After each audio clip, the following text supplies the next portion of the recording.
Good afternoon, guys. We're here with Dr. Elizabeth Weiner on Morris Island, and it is the 5th day of July 2009. And Dr. Weiner gave me a call not too long ago, a few hours ago, and she and her friend were out here on Morris Island, and they noticed an abundant amount of trash just left over from the 4th of July festivities. And taking the initiative, she gave me a call. She gave Alex from Charleston Explorer a call. She rallied the troops, and in turn, she got probably about, how many would we say? How many bags of trash? I'd say 2 large truckloads full of trash. Yeah, two large truckloads. So Elizabeth, tell us a little bit about what you saw, what made you want to clean all this stuff up, and why now we have a clean Morris Island versus hours ago it was just trash of beer cans, clothing, flip-flops. I was picking up some yesterday as the tide was coming in because I could see that there was just beer cans everywhere around people's feet, and it was being sloshed about, and I knew it was going to be taken out to sea. And so today, got off the sailboat, rode the dinghy to shore, and started picking up and consolidating all of this trash. And there were some volunteers, people here on the beach that volunteered their trash bags and then also helped to pick up, because it was just a massive job to try and get all this stuff together.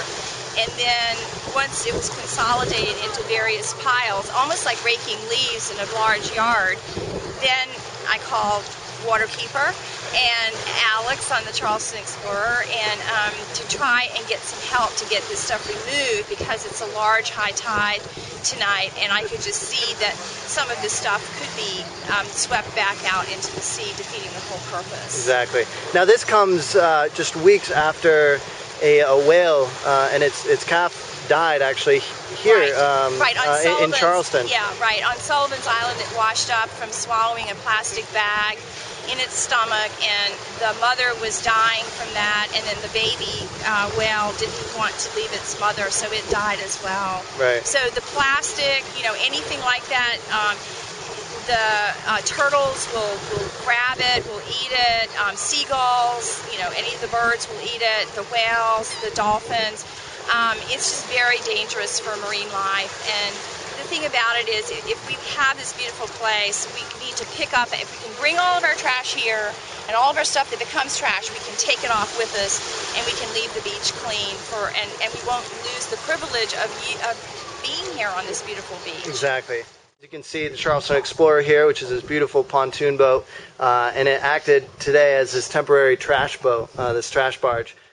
The Charleston Explorer, of course, the Charleston Waterkeepers, I'm sure, feel the same way. We have a beautiful natural resource out there that people are, I don't know if it's lack of education or ignorance or whatever causes such a mess out there, but to have such a pristine and beautiful barrier island, and one of the few on the coast of South Carolina that we can take our boats to that's not been developed, is a real treasure. And unfortunately, a lot of people take advantage of that, and I was kind of mad at first, but it's actually kind of more saddens me that people take advantage of that natural resource and have total disregard for leaving the trash out there. It's actually pretty mind-boggling. We picked up about 1,000 pounds of garbage today that people can consciously not feel guilty and just walk away from that garbage at the end of the day. So really, what can we do to educate these folks to go out and have a good time on the island, but also respect it?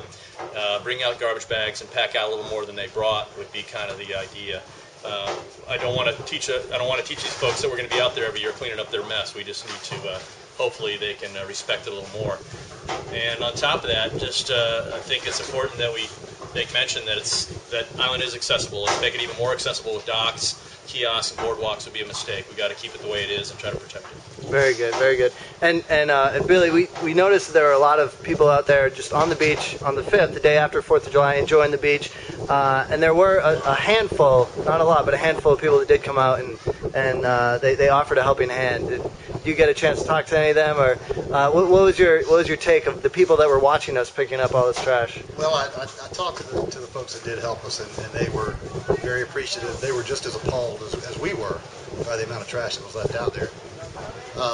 As for the people just kind of sitting around watching us and thanking us as we walked by, that was pretty appalling as well.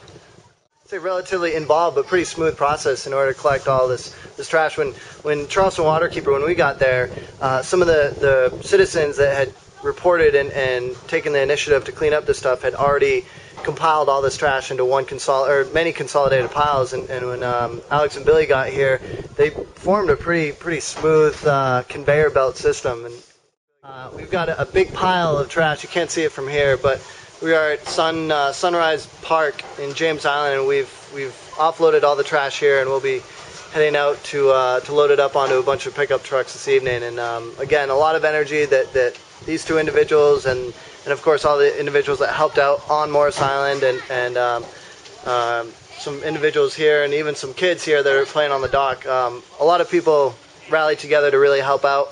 A lot of energy was put in, and obviously if that energy had been dispersed over the many people that contributed to this mess, it wouldn't have taken hardly any energy at all. But because it was concentrated by a select few individuals, it was a little more intense. And we obviously, you can't tell, but Alex was dripping with sweat earlier. He cleans up quite well here.